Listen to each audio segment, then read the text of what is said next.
Welcome everyone. I am Dr. Sadhna Paliwal and this is our culture canvas. Today we will discuss about the Bharatiya education system ancient to modern era. Before starting, मेरी आप सभी से request है कि अगर आपने अभी तक मेरे इस चैनल को सब्सक्राइब नहीं किया है तो प्लीज़ चैनल को सब्सक्राइब करें और वीडियो को लाइक करें. So let's start.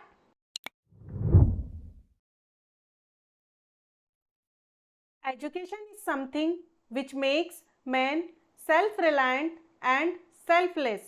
According to Rigveda, जो कि हमारा ओल्डेस्ट और सबसे फर्स्ट वेदा है, उसका मानना है कि एजुकेशन जो है वो सिर्फ इंडिविजुअल पर्सन को इंटेलेक्चुअल नॉलेज ही नहीं, इवन उसको स्पिरिचुअल और मोरल नॉलेज भी प्रोवाइड करती है, जिससे कि वह आत्मनिर्भर और निस्वार्थ बनता है. इंडियन एजुकेशन की हम स्टार्टिंग जो मानते हैं वो वैदिक पीरियड से मानते हैं, ऋग्वेद से. और वैदिक पीरियड में हमारे यहाँ पर डिफरेंट कॉन्सेप्ट्स और डिफरेंट सब्जेक्ट्स को लेकर के thousands of manuscripts and literatures को डेवलप किया गया, जिनके बेस पर स्टूडेंट्स को डाइवर्स सब्जेक्ट्स की एजुकेशन जो थी वो प्रोवाइड की जाती थी. और इसीलिए हमारा जो एजुकेशन सिस्टम है उसको इंडिया वर्ल्ड का सबसे बिगेस्ट और वेल नोन एजुकेशन सिस्टम माना जाता है. भारतीय एजुकेशन सिस्टम की जो जर्नी है वो बहुत लॉन्ग रही है, क्योंकि वैदिक पीरियड से लेकर के मॉडर्न पीरियड तक इसने कई सारे चैलेंजेस को फेस किया. न्यू कॉन्सेप्ट्स और न्यू सब्जेक्ट्स को इसके अंदर इंक्लूड किया गया, जिसके थ्रू इसमें कई सारे चेंजेस आए. तो इन चेंजेस के साथ में हमारा जो एजुकेशन सिस्टम ने इसने धीरे धीरे अपने आप को डेवलप किया, जो कि हमारे कंट्री का जो रिच कल्चरल हेरिटेज है और इसके जो डाइवर्स ट्रेडिशन है उसमें कहीं ना कहीं वो रिफ्लेक्ट होता है. फॉर एग्जांपल, जैसे हमारा रिलीजन, हमारे customs, traditions, art, architecture, music, dance, literature, आपके वेदास, फिलॉसफी, तो ये सारी चीज़ें जो हैं वो हमारे इंडियन कल्चर, हमारा लिटरेचर और हमारे ट्रेडिशंस को जो है वो रिफ्लेक्ट करती हैं. इसी टाइप से हमारी जो एजुकेशन सिस्टम है उसका जो इम्पैक्ट है उसके स्ट्रक्चर, उसकी फ़िलॉसफी और उसके पर्पस पर भी हमें कहीं ना कहीं नज़र आता है. फॉर एग्जांपल, जैसे स्ट्रक्चर में हम देखते हैं कि आज के टाइम में हमारा जो एजुकेशनल स्ट्रक्चर है वो प्राइमरी, सेकेंडरी और हायर एजुकेशन में डिवाइडेड है. ठीक है, तो ये जो स्ट्रक्चर डेवलपमेंट हुआ है वो इस लॉन्ग जर्नी का ही कहीं ना कहीं रिजल्ट है. इसी टाइप से पर्पस अगर हम देखें तो हमारा आज मॉडर्न टाइम पीरियड में जो एजुकेशन प्रोवाइड की जाती है स्कूल्स और कॉलेज में, उनका जो मोटिव होता है वो स्टूडेंट्स का ओवरऑल डेवलपमेंट करना, प्लस उनका कैरियर सेट हो सके, यानी कि वोकेशनली एजुकेशन उन्हें जो है वो प्रोवाइड की जाती है. इसी टाइप से एंशिएंट पीरियड में भी हमें जो एजुकेशन प्रोवाइड की जाती थी उसका जो मेन ऑब्जेक्टिव होता था वो होता था स्टूडेंट्स का ओवरऑल डेवलपमेंट करना, जिसमें उनका फिजिकली के साथ में मेंटली और मोरली डेवलपमेंट भी इंक्लूड होता था. और इसी टाइप से हमारा फिलॉसफी जो कि हमें मोरलिटी से जोड़ता है, what is right, what is truth, what is universe, reality क्या है. तो डेप्थ जो नॉलेज होती है वो हमें फिलॉसफी के थ्रू प्रोवाइड होती है. नाउ द क्लासिफिकेशन ऑफ भारतीय एजुकेशन सिस्टम. भारतीय एजुकेशन सिस्टम की जो जर्नी है वो काफ़ी लॉन्ग रही है. तो उसकी इस ट्रांसफॉर्मेटिव जर्नी के बेस पर हमारा जो एजुकेशन सिस्टम है उसको हम 4 डिफरेंट पार्ट्स में डिवाइड करते हैं. फर्स्ट इज एंशिएंट एरा, जो कि वैदिक पीरियड से लेकर के before medieval period around 1100 AD तक का हम मानते हैं. तो इस पीरियड में मोस्टली हमारी जो वैदिक लिटरेचर या वैदिक नॉलेज जो प्रोवाइड की जाती है वो उसको हम इसके अंदर इंक्लूड करते हैं. मिडाइवल पीरियड आफ्टर 1100 एडी, जब इंडिया में इस्लाम की एंट्री हुई और मुस्लिम शासकों का रूल रहा, तो उस टाइम पीरियड में हमारे एजुकेशन सिस्टम में क्या चेंजेस आए और कौन कौन से नए सब्जेक्ट्स को इसके अंदर इंक्लूड किया गया वो इसके अंदर हम स्टडी करेंगे. Next is British era after medieval period. Britishers के टाइम पीरियड में जैसे इंग्लिश एजुकेशन का हमारे यहाँ पर स्टार्टिंग माना जाता है, तो उस टाइम पीरियड में कौन से स्कूल्स, यूनिवर्सिटीज़ स्टार्ट हुए और नए सब्जेक्ट्स को इंक्लूड किया गया, वो सारे इसके अंदर हम स्टडी करेंगे. And the next is the modern India, like after independence 1947 के बाद में हमारे इंडियन एजुकेशन में कौन कौन से नए चैलेंजेस आए, नए चेंजेस किए गए, प्लस किन सब्जेक्ट्स को इसके अंदर इंक्लूड किया गया और प्रेजेंट टाइम पीरियड में हमारा जो एजुकेशन सिस्टम है वो किस टाइप का है, तो इन कॉन्सेप्ट्स को लेकर के हम इसमें डिटेल में आगे स्टडी करेंगे। फर्स्ट इज भारतीय education system in ancient era. इसके अंदर हम जो टॉपिक्स कवर करेंगे उसमें फर्स्टली आपका इंट्रोडक्शन, नेक्स्ट की features of ancient era, and the next is educational institutions in ancient India.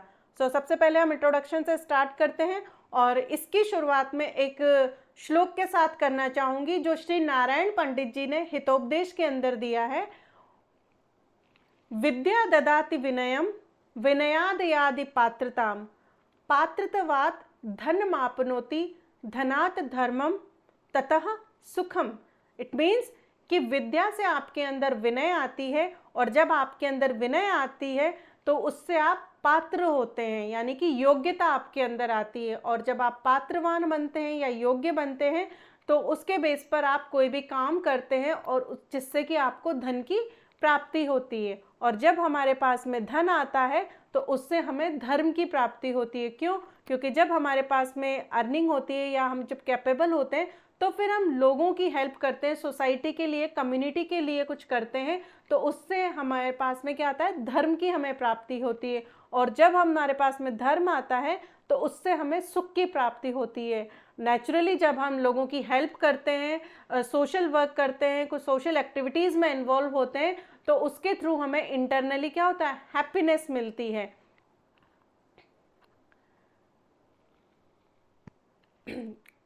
Ancient education की जो स्टार्टिंग मानी जाई गई है वो वैदिक पीरियड मानी गई है, और इस टाइम पीरियड में जो हमारा एजुकेशन सिस्टम है उसका जो फाउंडेशन हम मानते हैं वो गुरुकुल सिस्टम से मानते हैं। ठीक है, गुरुकुल सिस्टम हमारे यहाँ पर हम महाकाव्यों में जैसे रामायण और महाभारत में भी हम गुरुकुल्स के बारे में पढ़ते हैं कि उस टाइम पीरियड में भी जो पांडव थे और रामायण काल में श्री राम, लक्ष्मण, भरत, शत्रुघ्न, इन्होंने भी गुरुकुल में जाकर के ही वहाँ पर रह कर के, गुरु के पास में रह कर के एजुकेशन गेन करी थी। तो इस वजह से हमारा जो गुरुकुल सिस्टम है वो बहुत प्राचीन परंपरा है, जो कि आज भी हमारे यहाँ पर कहीं ना कहीं थोड़ा हमें देखने को मिलती है। इंडिया में आज भी कहीं कहीं आपको गुरुकुल देखने को मिलेंगे। एंशिएंट पीरियड में जो एजुकेशन सिस्टम डेवलप हुआ था तो वो 2 टाइप्स का एजुकेशन सिस्टम डेवलप हुआ था इंडिया में, वो था बुद्धिस्ट और वैदिक। वैदिक पीरियड में, वैदिक एजुकेशन सिस्टम के अंदर हम हमारे वेदास, उपनिषद, पुराण, धर्म शास्त्र, इनकी दर्शन की, इनकी स्टडीज़ करवाई जाती थी। वहीं बुद्धिस्ट एजुकेशन सिस्टम के अंदर महात्मा बुद्ध के जो प्रिंसिपल्स थे, उनके जो थॉट्स थे, उनकी जो आइडियोलॉजी थी, उनको लेकर के स्टूडेंट्स को एजुकेशन प्रोवाइड की जाती थी। एंशिएंट टाइम पीरियड में जो एजुकेशन होती थी उसका जो मेन फोकस होता था वो स्टूडेंट के ओवरऑल डेवलपमेंट पर होता था, जिसमें कि बेसिकली उनको इंटेलेक्चुअल के साथ में मोरल, स्पिरिचुअल और फिजिकल एजुकेशन भी प्रोवाइड की जाती थी।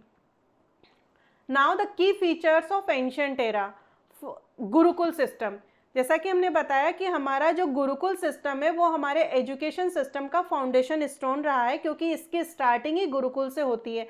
फॉर एग्जाम्पल, जैसे आज के टाइम पीरियड में हम अगर हमें एजुकेशन गेन करनी होती है तो हम पर्टिकुलर किसी कॉलेज या फिर स्कूल या किसी इंस्टीट्यूट को ज्वाइन करते हैं, एक पर्टिकुलर सेंटर पर जाकर के हम एजुकेशन गेन करते हैं।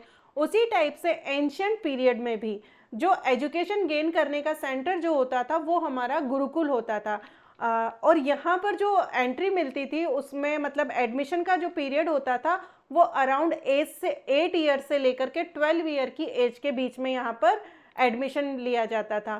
तो गुरुकुल सिस्टम में जो गुरुकुल के अंदर जो आपको एंट्री मिलती थी तो उसके लिए सबसे पहले हमारा एक संस्कार होता था जिसे हम उपनयन संस्कार कहते हैं। उपनयन संस्कार आपका 8 ईयर की एज में होता था। तो स्टूडेंट का जब उपनयन संस्कार हो जाता था उसके बाद में उसको गुरुकुल में शिक्षा ग्रहण करने के लिए गुरु के पास में भेजा जाता था। जो गुरुकुल होते थे वो हमारा रेजिडेंशियल मोड ऑफ स्कूल होते थे, जैसे आज के टाइम में बोर्डिंग स्कूल्स होते हैं उसी टाइप से जो गुरुकुल थे वो होते थे। यहाँ पर जो स्टूडेंट था वो गुरु के पास में रह करके, गुरु यानी कि टीचर और स्टूडेंट मीन्स शिष्य, तो गुरु के पास में रह करके जो शिष्य था वो अपनी लर्निंग करता था, डिफरेंट सब्जेक्ट्स को वो स्टडी करता था, ठीक है, उसको Vedas, philosophy, grammar, mathematics, warfare, archery, घुड़सवारी, मोरल एजुकेशन, मेडिटेशन, ठीक है, सोशल कम्युनिटी या फिर सोशल लाइफ, और आपका जो spirituality, in different diverse subjects की उसको वहाँ पर क्या की जाती थी, एजुकेशन प्रोवाइड की जाती थी। अब रेजिडेंशियल मोड ऑफ स्कूल था तो इसका सबसे बड़ा जो बेनिफिट था वो क्या था कि इसके थ्रू स्टूडेंट्स और टीचर के बीच में, यानी कि गुरु और शिष्य के बीच में एक क्लोज बॉन्डिंग बन जाती थी, क्लोज इंटरेक्शन होता था, जिसका कि जो इम्पैक्ट था वो उनके लॉन्ग टर्म रिलेशन में नज़र आता था, और जो स्टूडेंट होता था वो नेचुरली अपने गुरु की रेस्पेक्ट करता था और उनसे डिफरेंट चीज़ों को वो सीखता था। वहीं जो गुरु होता था वो अपने स्टूडेंट्स को अपने एक फैमिली मेंबर की तरह ट्रीट करता था। तो इस टाइप से जो गुरु शिष्य की परंपरा चली आ रही है हमारे यहाँ पर, सदियों से चली आ रही है, ये गुरु शिष्य की परंपरा जो थी वो सिर्फ एक स्कूल या एक कॉलेज तक ही सीमित नहीं थी, इवन ये लॉन्ग टाइम तक इनके रिलेशंस जो होते थे वो हमेशा बने रहते थे।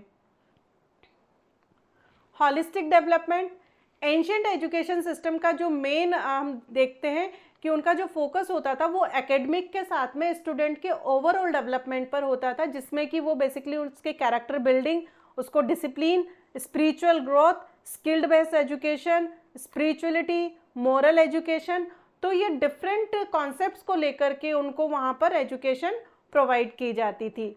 Next, oral tradition.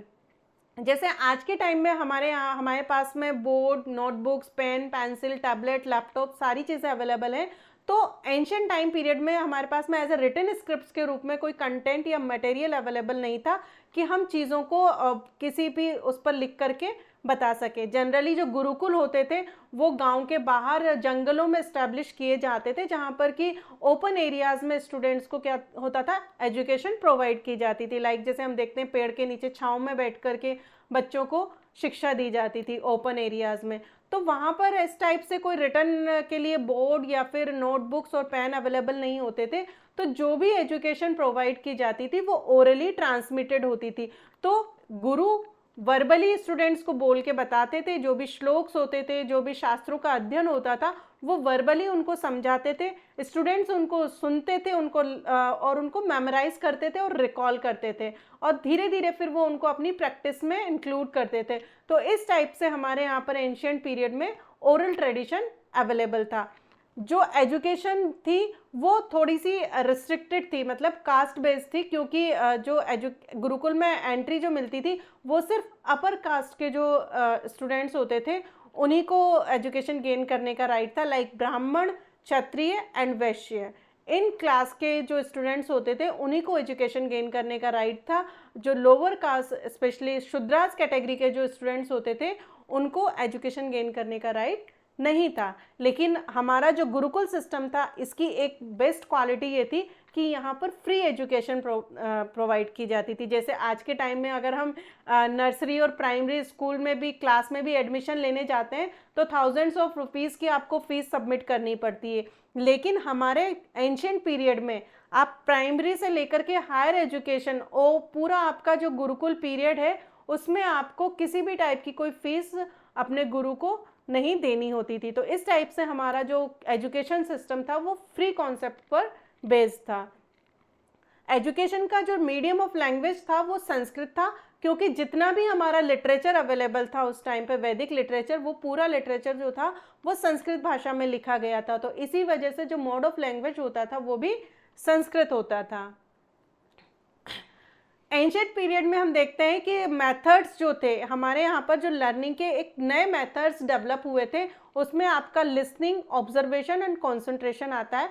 क्यों? क्योंकि हमारे पास में ओरली आपको जो भी नॉलेज प्रोवाइड की जा रही है वो ओरली ट्रांसमिटेड है, तो नेचुरली स्कॉलर को क्या करना पड़ेगा, स्टूडेंट को जो भी गुरु के थ्रू उन्हें नॉलेज दी जा रही है, जो भी ज्ञान उन्हें दिया जा रहा है उसको वो प्रॉपरली सुनना है, उनको सुन करके उनको उसको मेमोराइज करना है, उसको रिकॉल करना है।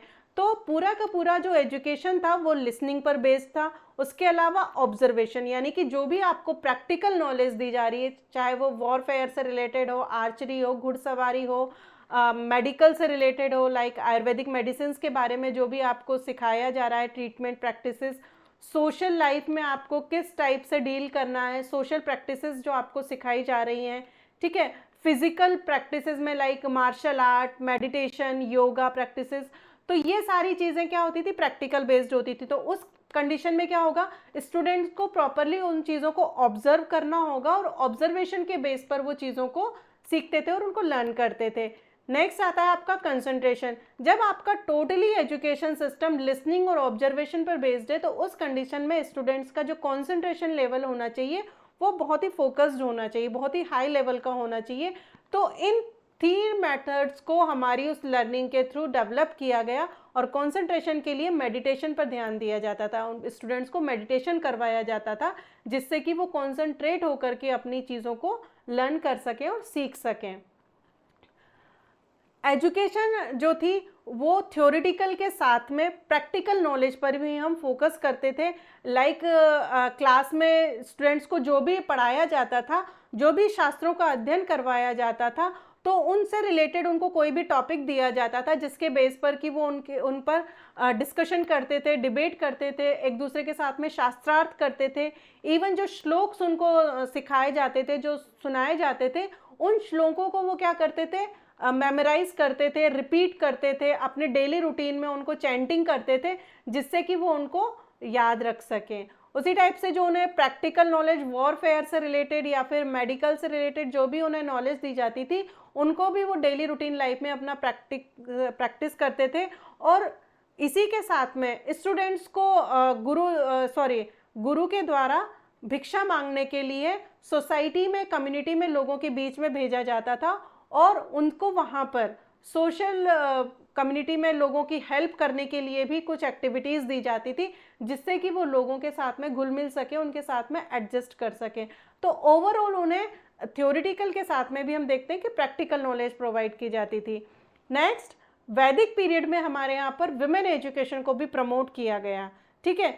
हमारा जैसे आज के टाइम पीरियड में हम देखते हैं विमेंस को एजुकेशन गेन करने का राइट है, उसी टाइप से एंशिएंट पीरियड में अगर आपका इंटरेस्ट है, किसी भी गर्ल्स का अगर विमेन का एजुकेशन में इंटरेस्ट है तो उनको ये राइट था कि आप फ्री होकर के अपनी एजुकेशन गेन कर सकते हो। उस टाइम पीरियड में जो विमेंस होती थी वो आपका वेदों को स्टडी करती थी, आपके जो वॉरफेयर टेक्निक्स थी वो उनको स्टडी करती थी, तलवारबाजी कर सकती थी, घुड़सवारी कर सकती थी, डांस, म्यूज़िक, ठीक है, पेंटिंग, डिफरेंट चीज़ों की वो नॉलेज गेन करने का उनको राइट था। कोई बाउंडेशन नहीं था, किसी टाइप का डिस्क्रिमिनेशन नहीं था।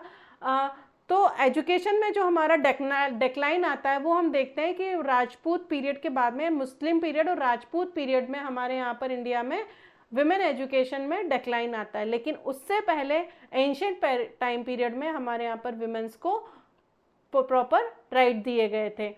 उस टाइम की जो विदुषी महिलाएं थी उसमें हम एग्जाम्पल में देख सकते हैं जैसे लाइक गार्गी, अपाला, घोषा, मैत्री, लोपामुद्रा, ये उस टाइम की विदुषी महिलाएं थी जिन्होंने वैदिक शास्त्रों का अध्ययन किया और अपनी नॉलेज के बेस पर बड़े बड़े ऋषियों को अपने शास्त्रार्थ में उन्होंने हराया था।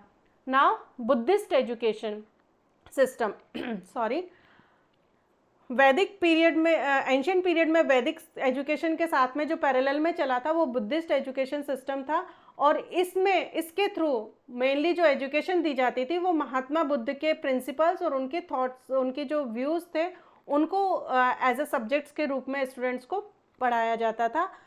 जैसे वैदिक स्कूल में आपका गुरुकुल होते थे एजुकेशन सेंटर के लिए, उसी टाइम से बुद्धिस्ट एजुकेशन सिस्टम में जो बौद्ध मॉनेस्ट्रीज होती थी वो सेंटर ऑफ एजुकेशन होती थी और इनका जो एम होता था वो होता था बुद्धिज्म को स्प्रेड करना या महात्मा बुद्ध की जो शिक्षाएं हैं, उनके जो प्रिंसिपल हैं उनको लोगों तक, जन जन तक पहुंचाना। और इसी के साथ में हमें निर्वाण की प्राप्ति करना, क्योंकि जब आप उनका मानना था कि जब आप महात्मा बुद्ध की जो प्रिंसिपल्स हैं, उनके जो अष्टांगिक मार्ग हैं उनको पर आप फॉलो करेंगे, उनको अगर आप फॉलो करेंगे तो आपको निर्वाण की प्राप्ति होगी। निर्वाण जो है, जैसे हमारे सनातन धर्म में मोक्ष की परंपरा है, वैसे ही बुद्धिस्ट फिलॉसफी के अंदर निर्वाण को माना गया है कि जब मनुष्य को ज्ञान की प्राप्ति हो जाती है तो वो शून्यता की तरफ चला जाता है और उसको निर्वाण की प्राप्ति होती है। सब्जेक्ट्स जो बुद्धिस्ट एजुकेशन में पढ़ाए जाते थे वो थे त्रिपिटक।